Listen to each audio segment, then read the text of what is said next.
"Disappear, you cheap old man!" my son-in-law roared, shoving me hard down the stairs. I tumbled, ribs cracking, head slamming against the steps. My daughter stood above me, laughing coldly. Let him lie there and think about his behavior. They thought I was just a helpless old burden they could throw away, but right before the pain swallowed my consciousness, I managed to dial one number. When the police arrived and realized exactly who was lying broken and bleeding on the floor, they froze in shock and shouted in fury. Before continuing, subscribe to the channel and write in the comments what time it is in your region right now. My name is Russell Harrison. I'm 68 years old, and I live in a 3-story Victorian house on Lafayette Street in Capitol Hill, Denver. Spent 42 years as a police officer, retiring 5 years ago as chief inspector. Always believed in justice, in doing things by the book. That philosophy served me well in my career. Turns out I'd need it in my personal life too. My daughter Danielle moved in a year ago with her husband Matthew. "Just temporary, Dad," she'd said, her eyes wide with that desperate look I'd seen 1,000 times in interrogation rooms.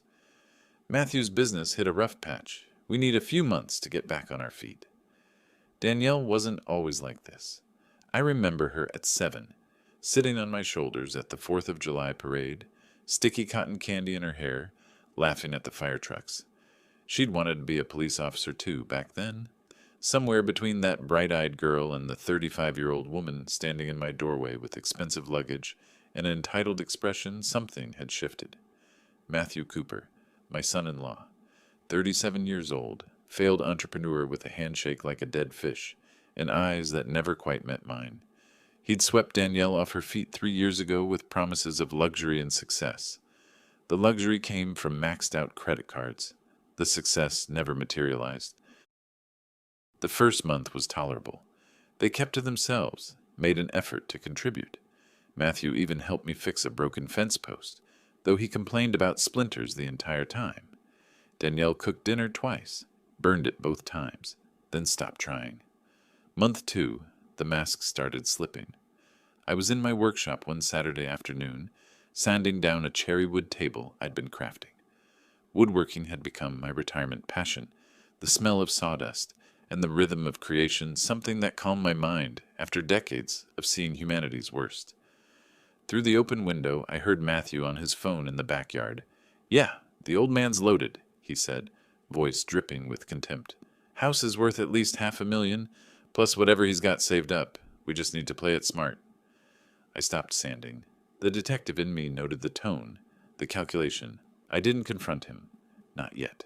I'd learned patience during 4 decades of investigations. By month 4, the comments became direct. Danielle walked into the kitchen one morning while I was making coffee. She looked at me like I was an inconvenience, a stain on her expensive blouse. "Dad, Matthew and I need the master bedroom. Your room gets better light." I stared at her over my mug. "This is my house, Danielle." She rolled her eyes. "Don't be difficult. We're doing you a favor by being here. You'd be lonely otherwise." The audacity took my breath away. "A favor? You're getting old. What if you fall? Who'd help you?" Her voice had that syrupy manipulation I'd heard from countless con artists. "We're here for you." I moved to the master bedroom, not because I believed her concern was genuine, but because I was documenting everything. Every boundary crossed, every demand. Old habits. Month 6 brought Matthew's declaration at dinner.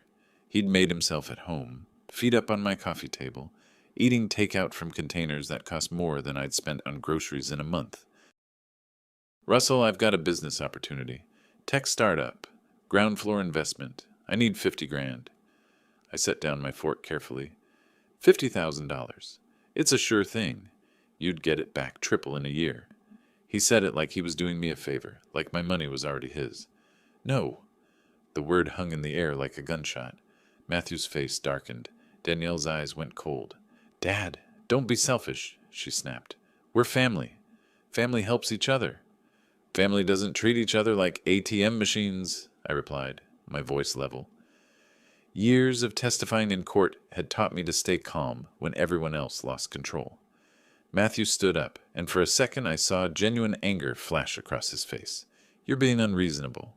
We live here. Take care of you." Take care of me? I laughed, bitter and sharp. You change the locks on 2 bedrooms. You eat my food, use my utilities, and I haven't seen a dime in rent. That's not taking care of someone. That's squatting with entitlement. How dare you? Danielle's voice rose to a shriek. After everything we've done, you're just a selfish old man who can't stand to see us succeed. I stood up slowly, my knees protesting. Get out of my house. What? Matthew's voice was dangerous now. You heard me. I want you both out by the end of the month. Danielle's laugh was cruel. You can't kick us out. We have tenant rights, and good luck explaining to everyone why you're throwing your only daughter onto the street. She was right about the tenant rights. Colorado law required formal eviction procedures, but she was wrong about something else. I'd been a cop long enough to know how to build a case. As they stormed off to their room, Matthew muttered just loud enough for me to hear, Old fool doesn't know when he's a burden. I stood in my empty living room, hand shaking slightly as I gripped the back of a chair. The house felt different now, not like home, like enemy territory. That night, lying in bed, I stared at the ceiling and made a decision. I wasn't going to be a victim in my own house. I'd spent 4 decades upholding the law, protecting people who couldn't protect themselves. Time to protect myself. Sleep didn't come easy that night. I kept thinking about Danielle at 16, crying in my arms after her first heartbreak. I'd told her she deserved better, that she was strong and smart and capable of anything. She'd believed me then. When had she stopped believing in herself and started believing in shortcuts? I remembered Matthew and Danielle's wedding 3 years ago. Small ceremony, her mother, my ex-wife, sitting on the opposite side of the aisle, not speaking to me. Danielle had been radiant in her dress, and when Matthew said his vows, I'd wanted to believe he meant them. I'd wanted to believe my daughter had found someone who'd cherish her.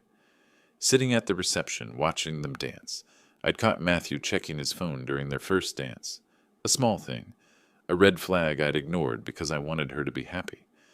The next morning, I started documenting everything. Old habits from decades of police work kicked in automatically. I kept a small digital recorder in my workshop, voice-activated. If they wanted to plot in my house, I'd have evidence. I photographed the changed locks, the mess they left in common areas, the expensive deliveries that arrived almost daily, all charged to credit cards they couldn't pay. I saved every text message from Danielle demanding money, every voicemail from Matthew with thinly veiled threats.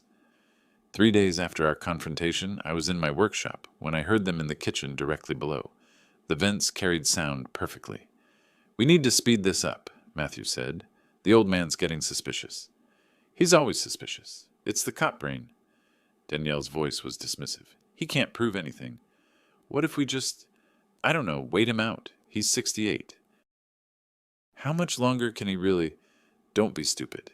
He could live another 20 years. I'm not waiting that long. Papers rustled. His will leaves everything to me anyway.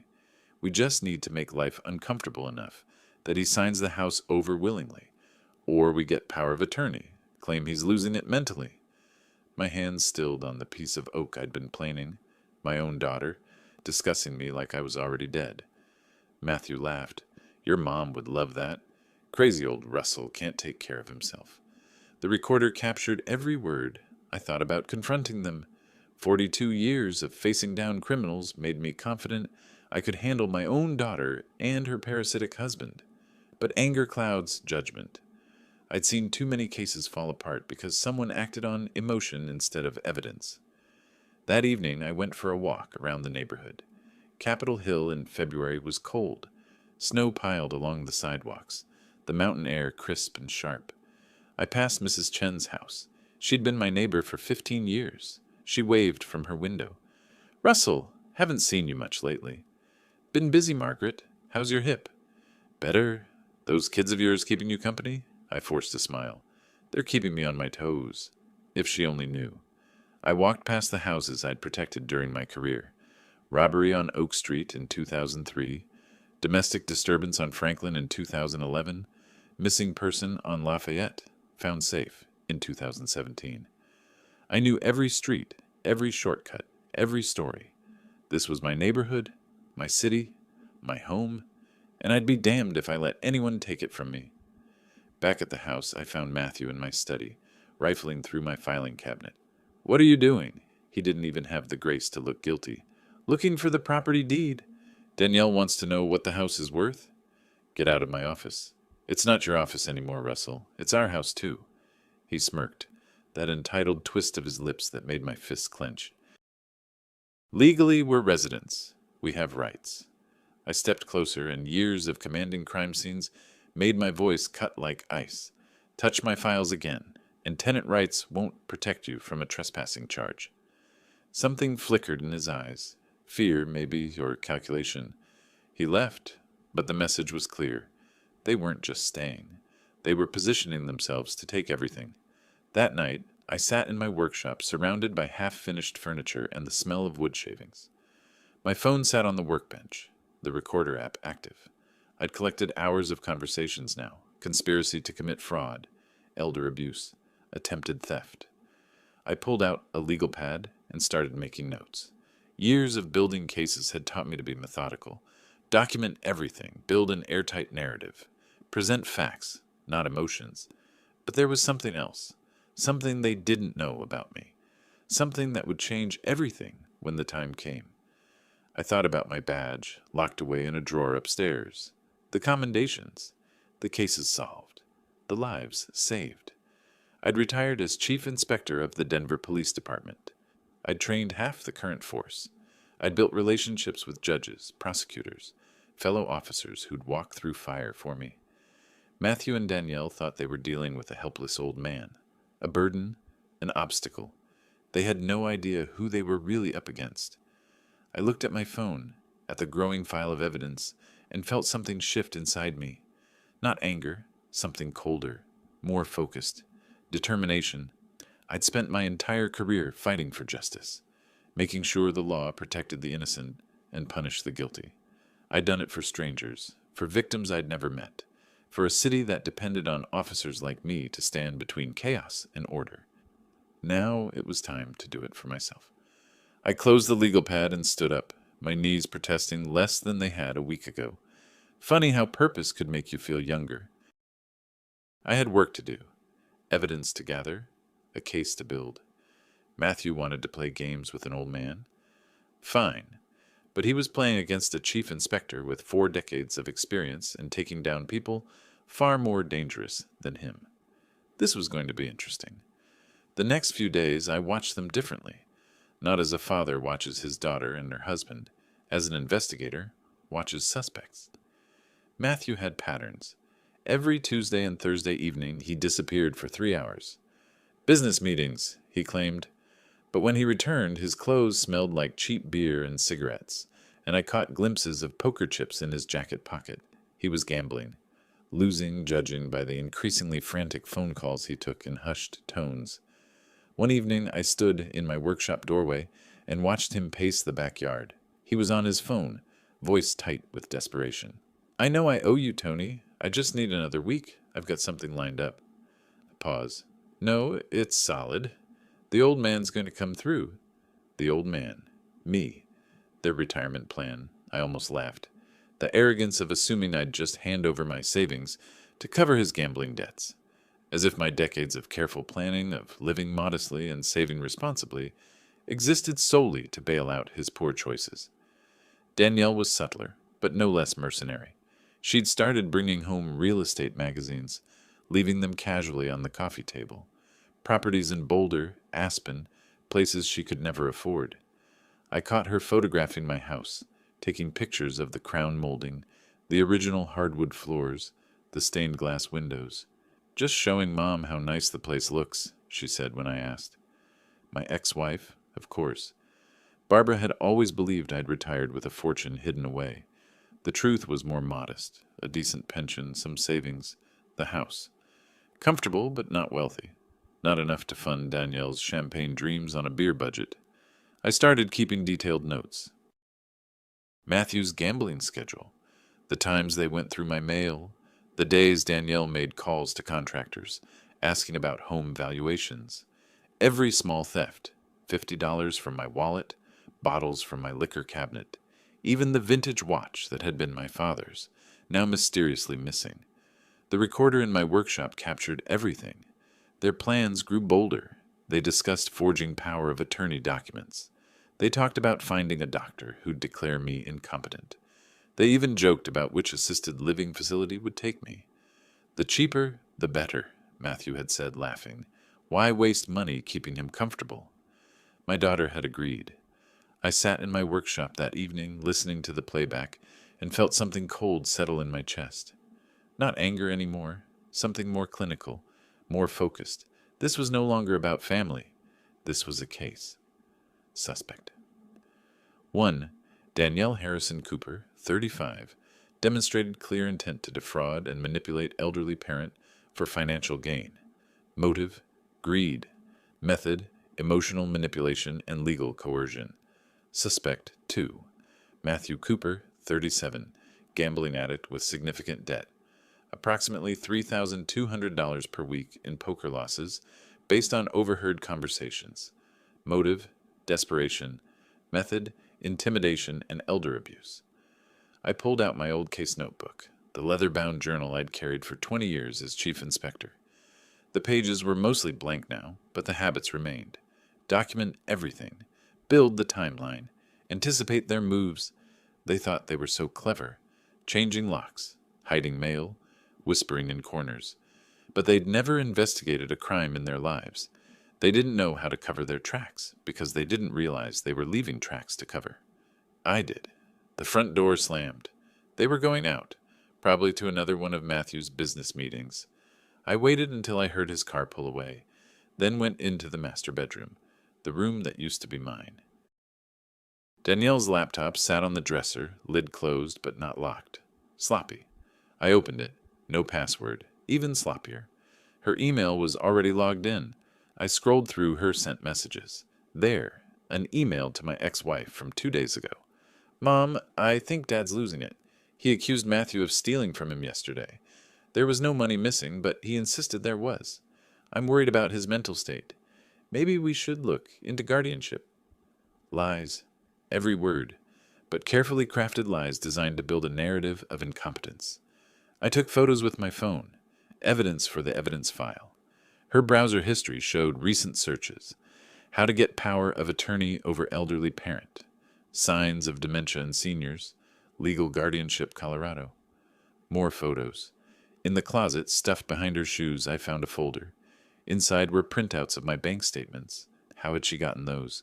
With my account balance highlighted. $127,000 in savings. Not a fortune, but more than they'd expected, judging by the exclamation points in the margins. There was also a handwritten note in Matthew's scrawl. Equity in house, $487,000. Total liquid assets, $154,000. Timeline, 6 months, max. 6 months until what? Until they had control? Until they'd bled me dry? I photographed everything, put it back exactly as I'd found it, and returned to my workshop. That night, I couldn't sleep. I kept thinking about the folder, the timeline, the casual cruelty of reducing a human life to dollar signs and deadlines. The next morning, Matthew came down for breakfast, already in a foul mood. He grabbed the coffee I'd made and dumped it down the sink. This tastes like dirt. Can't you do anything right? I bit back the response I wanted to give, that I'd been making coffee since before he was born, and simply nodded. I'll make a fresh pot. Don't bother. We're going out. They left together, Danielle not even acknowledging my existence as she walked past. I stood at the window and watched them drive away in the BMW. Matthew had leased with money he didn't have, heading toward a brunch they couldn't afford, planning a future built on my destruction, and I smiled. Because they had no idea what was coming? I'd spent 42 years learning how to build cases that prosecutors called airtight. I knew how to gather evidence that stood up in court. I knew which judges valued thoroughness and which lawyers had the killer instinct needed for complex cases. More importantly, I knew exactly how long to wait before making my move. Not too early. You need the pattern established, the evidence overwhelming. Not too late. You can't let the suspects gain too much ground. The timing had to be perfect. I looked at my phone, at the growing collection of photos and recordings, and started making a mental checklist of what I still needed. Matthew and Danielle thought they were hunting a wounded animal. They didn't realize the animal had teeth. The following Monday, I had an appointment. Not that I told them where I was going. As far as Danielle and Matthew knew, I was getting groceries. Instead, I drove downtown to a law office on 16th Street. The building was all glass and steel, the kind of place that charged by the quarter hour and didn't waste time on small cases. Perfect. I'd researched Gerald Wilson for a week before making the call. Family law specialist with a focus on elder abuse cases. Former prosecutor. Reputation for being aggressive in court. Exactly what I needed. His receptionist led me to a corner office with a view of the mountains.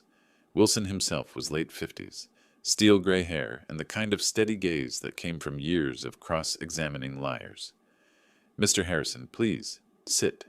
He gestured to a leather chair. "You mentioned on the phone this was regarding family matters." I pulled out my phone and placed it on his desk. "I have approximately 14 hours of recorded conversations.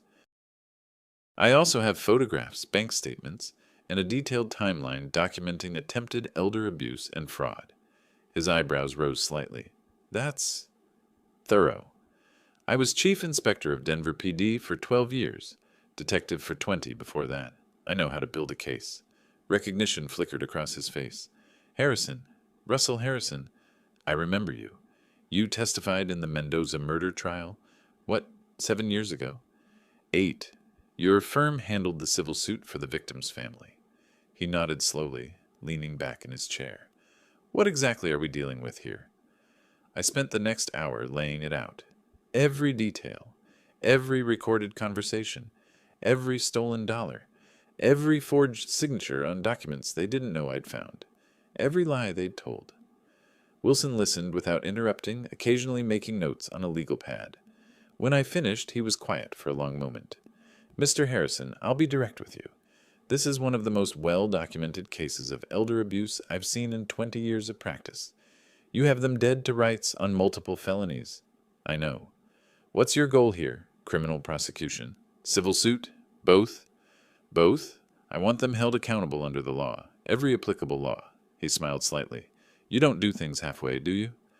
"I was a cop for 42 years. Halfway wasn't an option." We discussed strategy for another hour. He'd review all my evidence, build a formal case, prepare documentation. But he warned me, this would get ugly. Family cases always did. "They'll fight back," he said. "They'll claim you're senile, vindictive, making things up. Your daughter will cry in court. Are you prepared for that?" I thought about Danielle laughing as I lay injured, about Matthew's casual cruelty, about the timeline giving me 6 months before they destroyed everything I'd built. "I'm prepared." "There's something else," Wilson said. "Given your background, the media will be interested if this goes to trial." Former chief inspector versus his own family. It's a story. Let them be interested. I've got nothing to hide. He stood, extending his hand. "Then let's make sure they have everything to hide. I'll draw up the initial documents and be in touch within 3 days." I left his office feeling lighter than I had in months. The wheels were in motion, but I wasn't done yet. My next stop was a private investigator's office in Cherry Creek. Small operation, one-man shop, but Marcus Chen had a reputation for discretion and finding things people wanted to stay hidden. "I need a background check," I told him, sliding a folder across his desk. "Matthew Cooper. Everything. Financial records, known associates, criminal history, if any." Chen glanced at the information I'd provided. "This about divorce?" "Something like that." He quoted me a price. $2,800 for a comprehensive report within a week. I paid half up front in cash. Then came the bank. I met with my account manager, a woman named Patricia Rodriguez, who'd handled my finances for a decade. "I need to make some changes to my accounts," I told her. "Security measures." I had her set up alerts for any unusual activity, changed all my passwords, added 2-factor authentication, removed Danielle as my emergency contact. She'd somehow gotten herself added to my records 3 months ago without my knowledge. "Is everything all right, Mr. Harrison?" Patricia asked, concern evident in her voice. "Just being careful. At my age, you can't be too cautious." She didn't need to know more than that. The drive home took me through Capitol Hill's tree-lined streets. I'd lived in this neighborhood for 30 years, raised Danielle here, buried my marriage here, built a life. I wasn't about to let anyone take it from me. When I got back to the house, Matthew's car was in the driveway. I could hear voices from the living room, loud, agitated. I walked in to find them hunched over a laptop, faces tight with stress. "Everything all right?" I asked, keeping my tone neutral. Matthew slammed the laptop shut. "Fine, just work stuff." But I'd seen the screen. Debt collection agency website. Amount owed $47,300. More than I'd thought. Much more. Danielle's eyes were red. She'd been crying. "Dad, we need to talk," she said. "About money." Here we go, I thought. The next demand. What about it? Matthew's business had some unexpected expenses. We need help, just a loan. We'll pay you back. How much? They exchanged glances. Matthew cleared his throat. 50,000. The same number from before, when I'd said no. But now they were desperate, and desperate people made mistakes. "Let me think about it," I said. Hope flared in Danielle's eyes. "Really?" I said, "I'll think about it. I need a few days." Matthew stood up, his posture aggressive. "We need an answer now." I looked at him calmly. "Then the answer is no." His face darkened. "You selfish?" "Matthew," Danielle cut him off, though her own expression was furious. "Dad, please. We're family." "I know. That's why I need time to consider it properly." I headed toward my workshop. "I'll let you know by the end of the week." I could feel their eyes on my back as I climbed the stairs, could hear them whispering urgently the moment I was out of sight. In my workshop, locked the door behind me and pulled out my evidence file. Wilson would have the legal documentation ready in 3 days. Chen would have the background report in a week. The pieces were falling into place, but I needed one more thing. I needed them to make a mistake. A big one.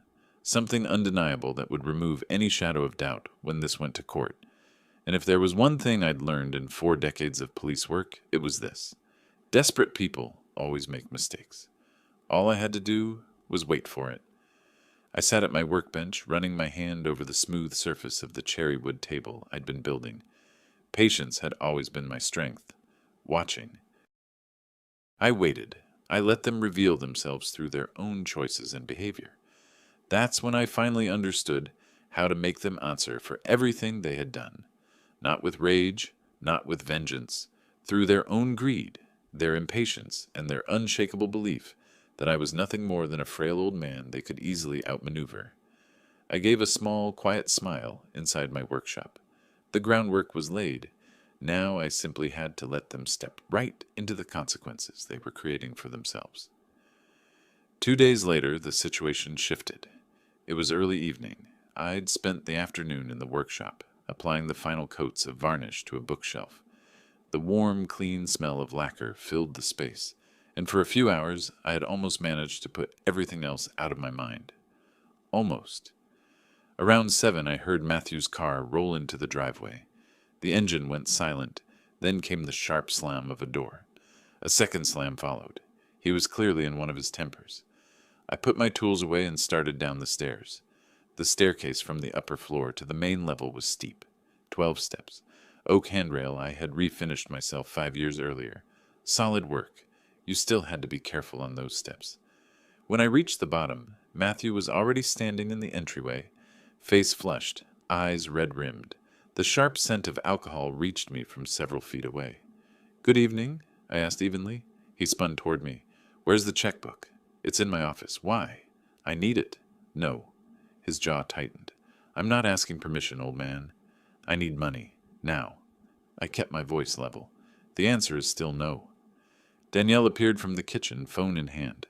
She glanced between us, and I could see her quickly calculating whether to step in or let the moment unfold. "Dad, just give him the checkbook," she said. "We'll pay you back." "You've said that before." Matthew took a step closer. He stood 4 inches taller and easily 40 pounds heavier. In his mind, that made him intimidating. To me, it only made him predictable. "I lost some money tonight," he said, voice dropping to something dangerous. "Bad luck. It happens. But I've got a sure thing tomorrow, and I need capital." "You gambled away more money you don't have." His face darkened. "That's none of your business." "It is when you're asking for mine." "I'm not asking." His voice rose to a shout. This is my house, too. That's my money, too. Actually, it's not, on either count. Something shifted in his expression. Pure rage, unchecked and unfiltered. You know what? I'm sick of this. Sick of you. Walking around like you own the place? I do own the place. Get out, Matthew screamed. Get out, you cheap old man. I'd started back up the stairs, deciding this conversation was over. I was 3 steps up when I felt his hands on my back. The push was hard, violent, designed to hurt. I fell. 12 steps. I counted everyone. My shoulder hit the 3rd step, my hip the 6th. My head glanced off the 9th. The world spun, wood and walls and pain blurring together. I hit the floor hard. The impact drove the air from my lungs. Fire exploded in my right side. Ribs. Definitely ribs. My head felt like it had been split open. My right wrist screamed when I tried to move it. Through the haze of pain, I heard Danielle's footsteps. Matthew, what did you do? He fell. The old fool lost his balance. I tried to speak, but only a groan came out. The pain in my side was excruciating, every breath like knives. Danielle stood over me. Our eyes met. I saw my daughter looking down at her father, broken and bleeding on the hardwood floor, and she laughed. Not a nervous laugh, not a shocked laugh, a cold, genuine laugh of satisfaction. Good, she said. Let him lie there and think about his behavior. Maybe next time he'll be more cooperative. They walked away, into the living room. I could hear the TV turn on. My phone. I needed my phone. It took 3 tries to get my left hand into my pocket. My right arm was useless, the wrist swelling already. Every movement sent fresh waves of agony through my ribs. The phone screen swam in my vision. Concussion, probably. I blinked hard, trying to focus. 911. My fingers felt thick and clumsy, but I managed to dial. 911. What's your emergency? 1547. Lafayette. My voice came out as a whisper. Fell. Need help. Sir, can you repeat that? 1547. Lafayette Street. The room was starting to tilt. Darkness crept in at the edges of my vision. Fell down. Stairs. Hurt. Help is on the way, sir. Stay on the line. But the phone slipped from my fingers. The darkness rushed in, and I let it take me. When I woke, seconds later, minutes, I could hear sirens in the distance, getting closer. I smiled, even though it hurt, even though everything hurt. Help was coming, and Matthew and Danielle had no idea what kind of help it really was. The sirens stopped, outside. Car doors slammed, heavy footsteps on the porch. Through my haze of pain, I heard the doorbell, then pounding. Police! Open the door! Danielle's voice high and panicked. Coming! Just a second! I lay where I'd fallen, each breath a struggle. The taste of copper in my mouth told me I'd bitten my tongue. My vision kept swimming in and out of focus. The front door opened. Officers, thank goodness you're here. Danielle's voice had transformed into something breathy and concerned. My father fell. We were just about to call an ambulance. Ma'am, we received a 911 call from this address 11 minutes ago. A pause. Oh, yes, that must have been... we called right away, of course. May we come in? Footsteps in the hallway. 2 sets, judging by the sound. Then I heard a sharp intake of breath. Get EMS in here now. A male voice, young. We've got an elderly male, conscious but injured, possible head trauma. A flashlight beam swept across my face. I tried to focus on the officer kneeling beside me. Young guy, maybe late 20s, African-American, nameplate reading Turner. Sir, can you hear me? Help is coming. Can you tell me your name? Russell, I managed. Russell Harrison. He leaned closer, shining his light in my eyes, checking my pupils, professional and efficient. Then he went very still. Wait, Harrison? Russell Harrison? Yes. His eyes widened. He looked up at his partner, a Hispanic woman in her 30s. Gomez, this is Chief Inspector Harrison. What? She moved closer, staring down at me. Are you sure? I'm sure. Turner's voice had changed, become more urgent. He grabbed his radio. Dispatch. This is Unit 47. We need immediate EMS to 1547 Lafayette Street. Victim is former Chief Inspector Russell Harrison. Repeat. Victim is Russell Harrison. Even through the pain, I heard the shift in his tone. Respect, concern, the kind of response reserved for one of their own. From across the room, Matthew's voice. What? What are you talking about, Chief Inspector? Turner stood, turning to face them. His entire demeanor had changed. This wasn't just a routine call anymore. Your father-in-law is Russell Harrison, retired Chief Inspector of the Denver Police Department. I watched Danielle's face drain of color, watched Matthew's mouth fall open. No, Danielle said. No, he's a retired police officer, but not... Ma'am, I know who Russell Harrison is. Turner's voice had gone cold. Every officer in Denver knows who he is. 3 medals of valor, 42 years of service, solved over 200 homicide cases. Matthew had gone pale as milk. He never... More sirens. The paramedics arrived, professional and quick, but they had the same reaction when they heard my name. Chief Harrison, sir, we're going to take care of you. As they worked, checking vitals, stabilizing my neck, preparing to move me, I watched Matthew and Danielle. They stood against the wall like suspects in an interrogation room, which in a way they were. Officer Gomez had pulled out her notepad. I need to ask some questions. You said he fell? Yes, Danielle said quickly. He was coming down the stairs and just lost his balance. And you called 911 immediately? Yes. Well, Matthew did. Or I did. I don't remember exactly. It happened so fast. Ma'am, the 911 call came from the victim's phone, not yours. Danielle's eyes flickered with panic. Oh, right. He must have called while we were looking for our phones. Everything was so confusing. Where were you when he fell? I was in the kitchen. And you, sir? Matthew's Adam's apple bobbed. Living room. So neither of you witnessed the fall? No, yes. Danielle was flustered now, the lies tangling. I heard it, the noise, and came running. Turner was taking notes. I could see his skepticism from across the room. The paramedics lifted me onto the gurney. Everything screamed in protest, but I managed to catch Turner's eye as they wheeled me past. Officer, I whispered. He leaned down. Sir? My workshop, 2nd floor, voice recorder, in the top drawer of the workbench. His eyes sharpened. Sir? Evidence? I breathed. Everything's recorded. A flash of understanding crossed his face. He nodded once, subtle enough that Danielle and Matthew wouldn't notice. As they carried me out to the ambulance, I heard Danielle's voice rising in pitch. Officers, our statements. We need to give our statements. We want to help, however we can. I almost laughed, but it hurt too much. They were scrambling now, trying to control the narrative, trying to make themselves look helpful, concerned, innocent, but they'd made their critical mistake. They'd assumed I was just a helpless old man. They'd assumed wrong. The ambulance doors closed. The siren wailed to life. As we pulled away from Lafayette Street, I stared up at the ceiling, cataloging my injuries. 3 broken ribs, probable concussion, sprained wrist. Worth it. Because I'd seen their faces when they realized who I really was. Seen the moment the ground dropped out from under them. Seen the exact second they understood they'd assaulted a legend of the Denver Police Department. And this was just the beginning. Matthew wanted to get rid of the old man. Danielle wanted me out of the way. They were about to learn that some old men bite back. The paramedic leaned over me. Hang in there, Chief. We're almost at Denver Health. I closed my eyes, letting the morphine they'd given me start to work.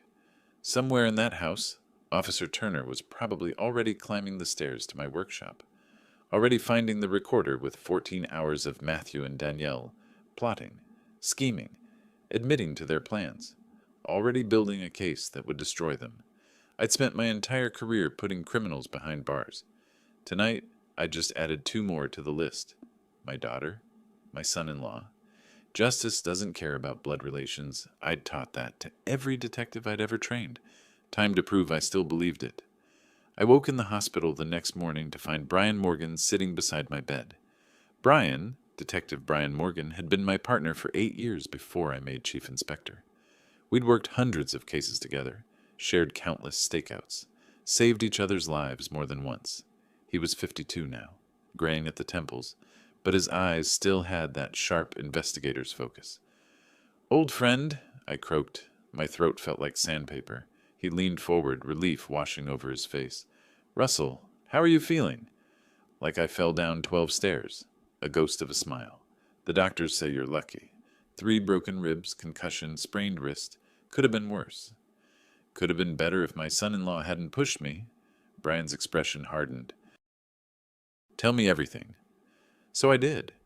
Despite the pain screaming through my ribs with every breath, I gave him the methodical account I'd spent my career perfecting.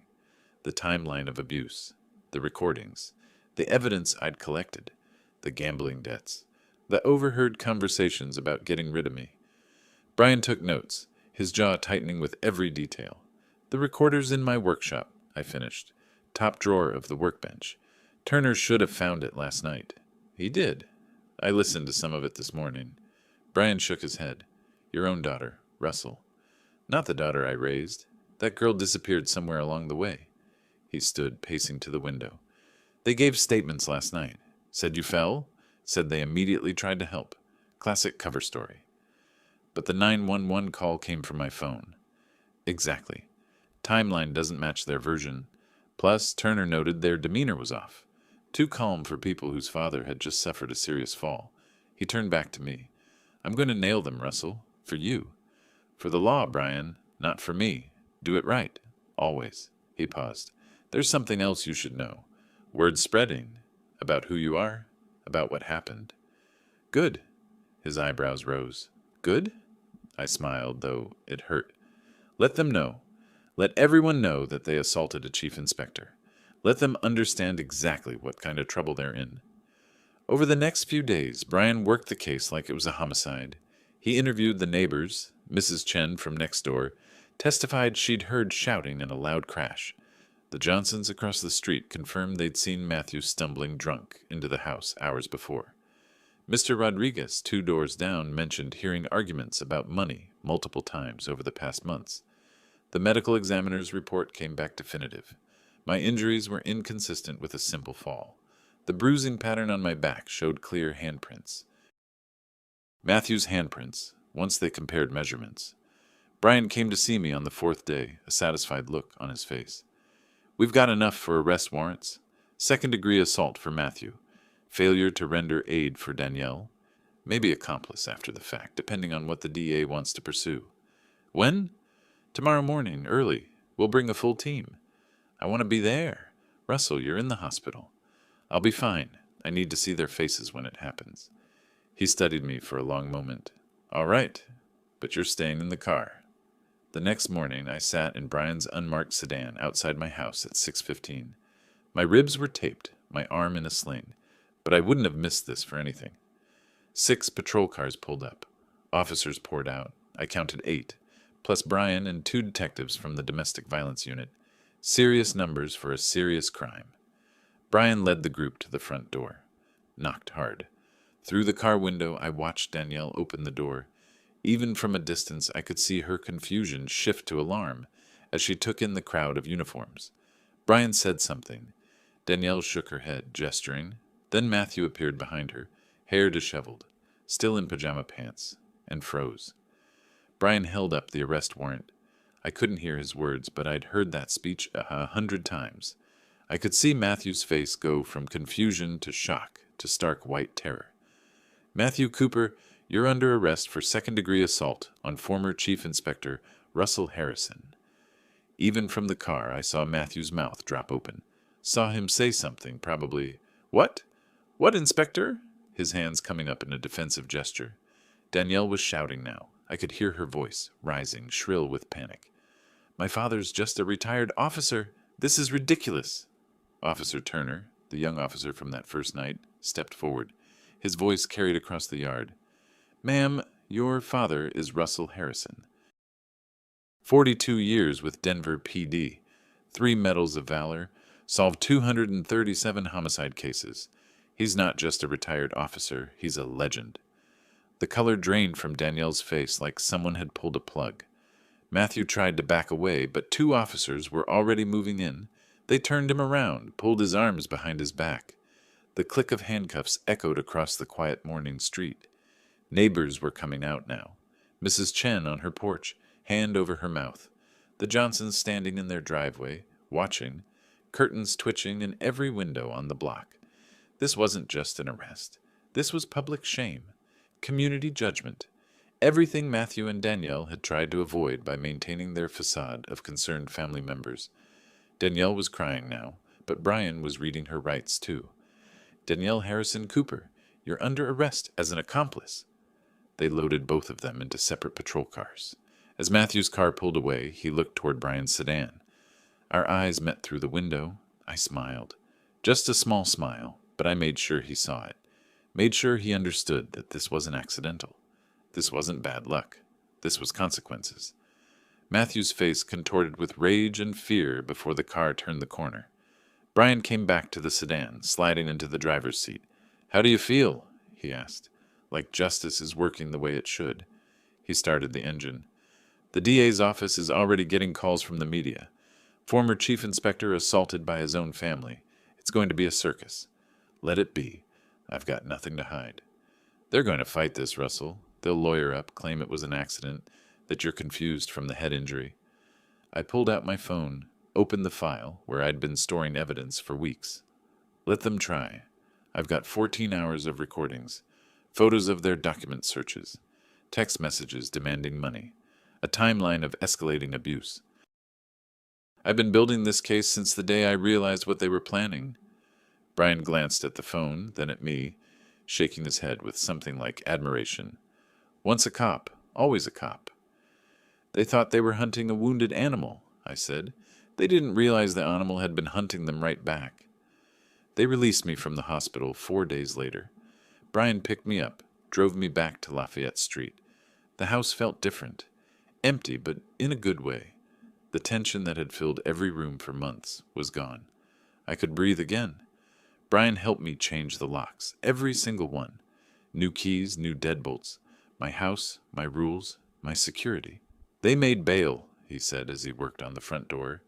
"Matthew's was $75,000. Danielle's was $50. Her mother posted it. Barbara, my ex-wife, I hadn't spoken to her in 3 years. She still thinks I'm the villain in every story. Does it matter? Not anymore. But I was wrong about that. 2 days later, Barbara showed up at my door. She looked older than I remembered. 70 now, her hair gone completely gray. But her eyes still had that hard edge I'd learned to recognize decades ago. "Russell." "Barbara." We stood there, two people who'd once promised forever and barely made it 20 years. "You're destroying our daughter," she said. Our daughter laughed while I lay bleeding on the floor. She stood there and did nothing while her husband nearly killed me. "That's not what she told me. She said it was an accident, that you fell and they panicked." I pulled up the recording app on my phone, found one of the conversations from 2 weeks before the assault. "Listen," Danielle's voice came through clearly. "We just need him out of the way. The house, the money, all of it should be ours. He's had his life." Matthew responding, "How long do you think we have to wait? He could live another 10 years. "Not if we make things uncomfortable enough. Stress does terrible things to old people." Barbara's face went pale. "Where did you get that?" "From my workshop, where I recorded every conversation they had while planning to steal everything from me." "You were spying on your own daughter?" "I was documenting elder abuse and attempted fraud. There's a difference." She was quiet for a long moment. "This will ruin her life, Russell. She was planning to ruin mine. I'm just making sure the law does what it's supposed to do. She's our child. She stopped being my child when she chose greed over family. I taught her better than this, Barbara. We both did. But somewhere along the way, she decided that money mattered more than integrity." Barbara left without another word. The next week, their lawyer tried to get the charges reduced. Lawrence Kemp, expensive defense attorney from a downtown firm. He came at the case hard, arguing that I was vindictive, that the recordings were inadmissible, that my head injury had confused my memories. But Gerald Wilson, my lawyer, was ready for every move. "Mr. Harrison has documented evidence spanning 3 months," Gerald told the judge at the preliminary hearing. "Voice recordings, photographs, text messages, witness testimony from neighbors. The medical examiner's report clearly shows assault, not an accidental fall. And let's not forget, this isn't just any victim. This is a decorated police officer with an impeccable reputation and 42 years of service." The judge denied the motion to reduce charges. Matthew and Danielle's desperation grew. They tried to access my bank accounts. I'd already frozen them. They tried to enter the house. The new locks kept them out. They even tried to get Barbara declared as my emergency contact so they could claim I was incompetent. But my medical records showed I was completely lucid and capable. Every move they made, I countered. Every scheme they attempted, I shut down. Because I'd spent 4 decades learning how criminals think, how they operate, how they make mistakes when they're desperate. And they were very desperate now. One afternoon, Gerald called with an update. They want to negotiate a plea deal. I was in my workshop, sanding a piece of maple. No deals. Russell, if this goes to trial, it goes to trial. They need to face the full consequences of what they did. Their lawyer's going to argue that you're a bitter old man seeking revenge. Then let him argue it. The evidence speaks for itself. But I wasn't done yet. On a Friday morning, I met with Gerald at his office to discuss the civil suit. I want to file for damages, I told him. Physical injuries, emotional distress, property that was stolen or damaged during their residence. Gerald pulled up his notes. I've been documenting everything. Medical bills currently at $47,000. We can argue pain and suffering, loss of enjoyment of life, intentional infliction of emotional distress. In Colorado, juries can award substantial damages for elder abuse cases. How substantial? If we can prove everything you're claiming, $850,000 wouldn't be unreasonable. I smiled. File it for the full amount. The civil suit hit them like a freight train. Their lawyer tried to get it delayed until after the criminal trial, but the judge allowed it to proceed in parallel. Matthew's gambling debts were exposed during discovery. $47,000 owed to various bookies and casinos, his failed businesses, the maxed-out credit cards in both his and Danielle's names. Danielle's emails to Barbara were uncovered, the ones where she'd been planning to have me declared incompetent for months. Every dirty secret, every scheme, every lie, all of it came out in depositions and court filings.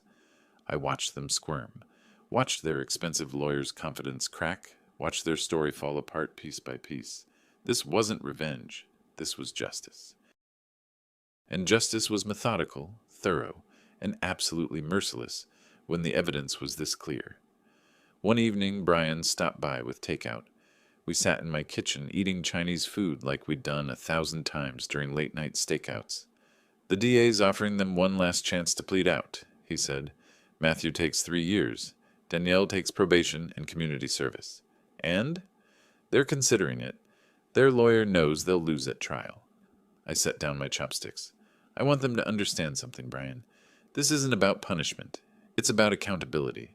They need to face what they did. They will. Either way, they will. But I knew Matthew and Danielle. Knew they'd fight until they had no other option. Knew they'd only accept reality when it was forced on them. The trial was set for 3 months away, and I had every intention of being there to watch justice prevail. 3 months later, the trial began. The courthouse was packed.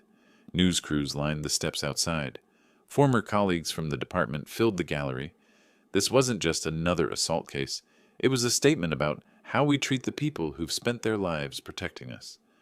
I walked into that courtroom with my head high, my ribs finally healed, my wrists still a little stiff but functional.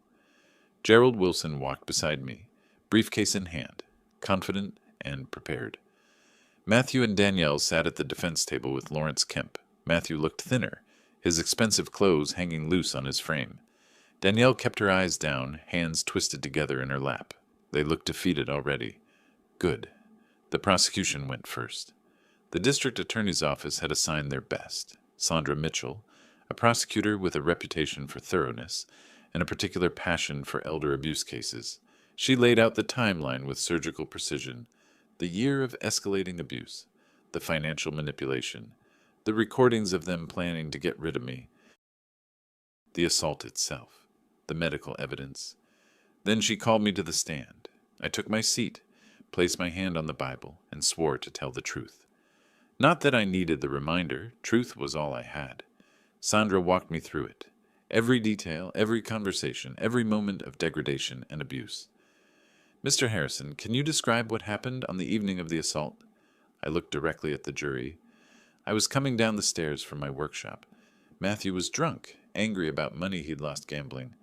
We argued. He told me to get out of my own house. Then he pushed me. Hard. I fell 12 steps and landed on the hardwood floor. What happened next? My daughter Danielle came out of the kitchen. She looked down at me, saw I was injured and in pain, and she laughed. A murmur ran through the courtroom. I saw several jurors' faces harden. Sandra played the recordings. Matthew and Danielle's voices filled the room, discussing how to get rid of the old man, how to manipulate me, how to take everything I'd worked for. I watched the jury's faces, watched disgust and anger replace any sympathy they might have felt. Then came the medical evidence, photos of my injuries, the bruising, the swelling, the clear handprints on my back, the expert testimony explaining how these injuries were inconsistent with a simple fall. When it was defense's turn, Kemp tried everything. He suggested my recordings were taken out of context. He implied my head injury had confused my memories. He painted me as a vindictive old man seeking revenge on his family. But every argument hit the wall of evidence. Every insinuation crumbled under cross-examination. Then Kemp called Matthew to the stand. "Mr. Cooper, did you intentionally try to hurt your father-in-law?" Matthew's voice was quiet. "No, I was drunk. I didn't mean. It was an accident." Sandra stood for cross-examination. "Mr. Cooper, you told Mr. Harrison to get out immediately before pushing him, correct?" "Yes, but—" "And you'd been planning for months to take control of his assets, correct?" "We were just talking. We have 14 hours of recordings of you and your wife discussing exactly that. Were all those conversations just talking?" Matthew's face went red. "We needed the money. He had so much, and we had nothing." "So you felt entitled to it? He's family. Family is supposed to help. And when family says no, you push them down the stairs?" "That's not what happened." But it was. Everyone in that courtroom knew it was. Danielle took the stand next, tears streaming down her face. She'd been practicing this moment, I could tell. The remorseful daughter, the concerned child who'd made a terrible mistake. "I was scared," she sobbed.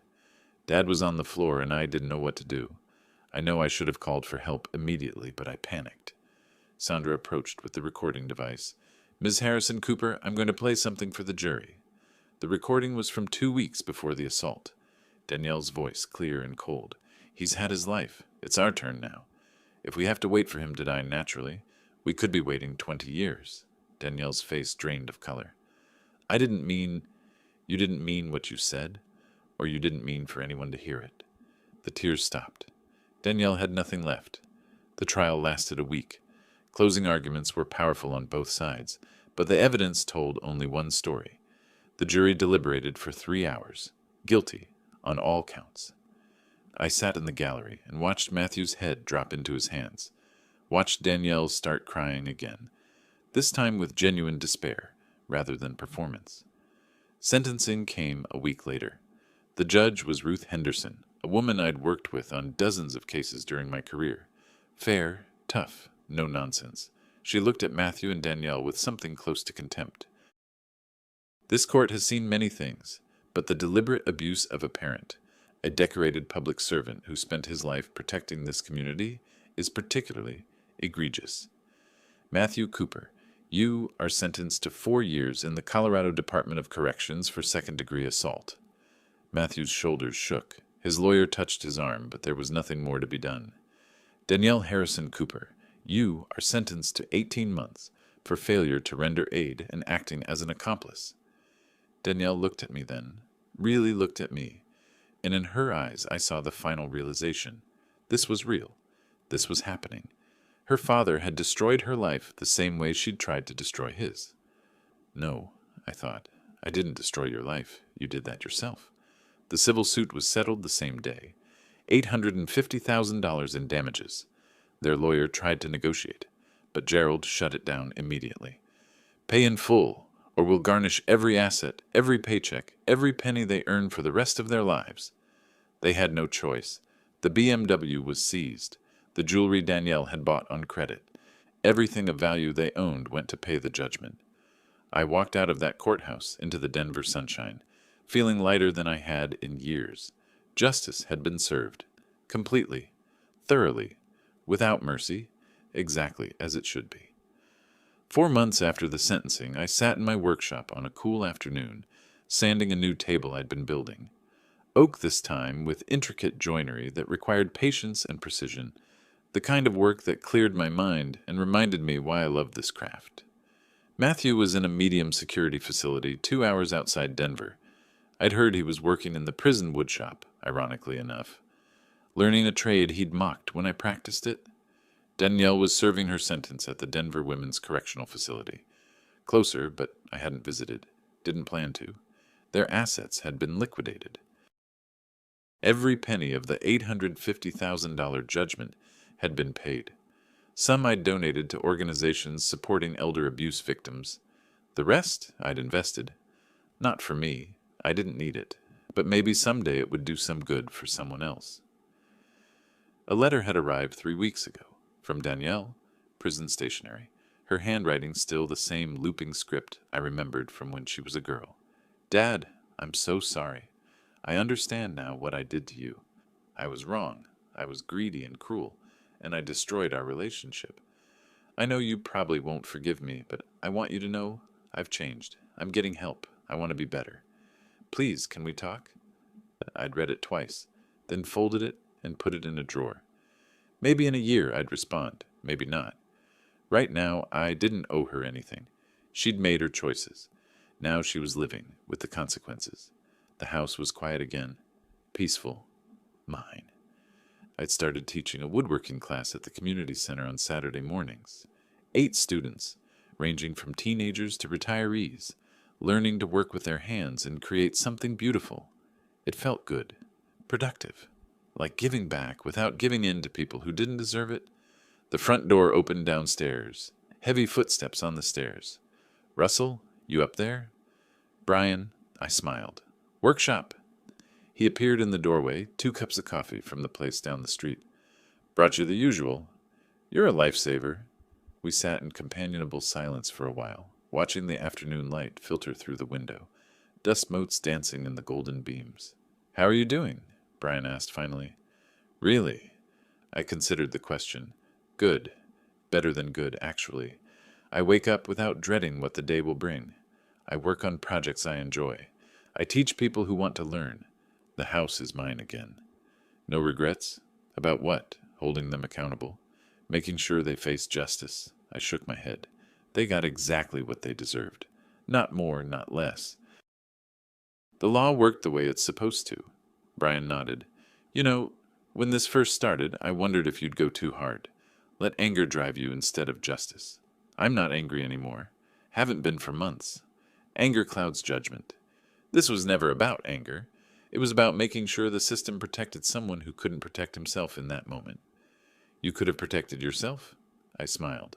I did. By trusting the law I spent 42 years upholding. By building a case instead of seeking revenge. By being patient and methodical instead of emotional and reactive. Still, Brian took a sip of coffee. Your own daughter. That had to hurt. It did. Still did sometimes. But that was something I'd work through on my own time, in my own way. She made her choices, I said simply. I made mine. We both have to live with the consequences. My phone buzzed. A text from the gallery downtown. They wanted to feature 3 of my pieces in their winter show. Local artisans, handcrafted furniture, the kind of exposure that could lead to real sales. I showed Brian the message. He grinned. Look at you, retired chief inspector turned furniture artist. I always was a furniture artist. Just did the chief inspector thing on the side for 42 years. He laughed. It felt good to laugh, to joke, to move forward instead of dwelling on the past. You planning to go fishing this season? Brian asked. Already booked a cabin in the mountains for November. 2 weeks, just me and the river and whatever fish are dumb enough to bite. Sounds perfect. It did sound perfect. Peaceful. Solitary in the best way possible. The afternoon stretched into evening. Brian left around 6, promising to stop by again soon. I returned to my table, running my hand over the smooth oak surface. The scars from the fall had faded. My ribs were healed. My wrist was back to full strength. My body had recovered. My life had recovered too.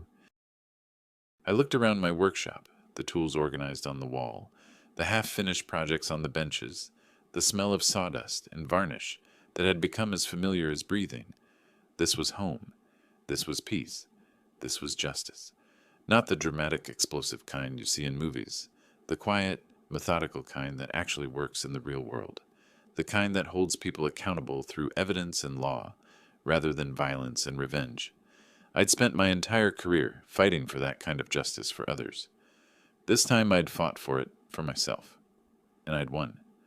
Not because I was stronger or smarter or more ruthless than Matthew and Danielle, but because I understood something they never had, that actions have consequences, that the law exists for a reason, and that trying to cheat the system only works until it doesn't. They'd learned that lesson now, the hard way. As the sun set over Denver, painting the mountains in shades of gold and purple, I stood at my workshop window and looked out at the city I'd served for so long.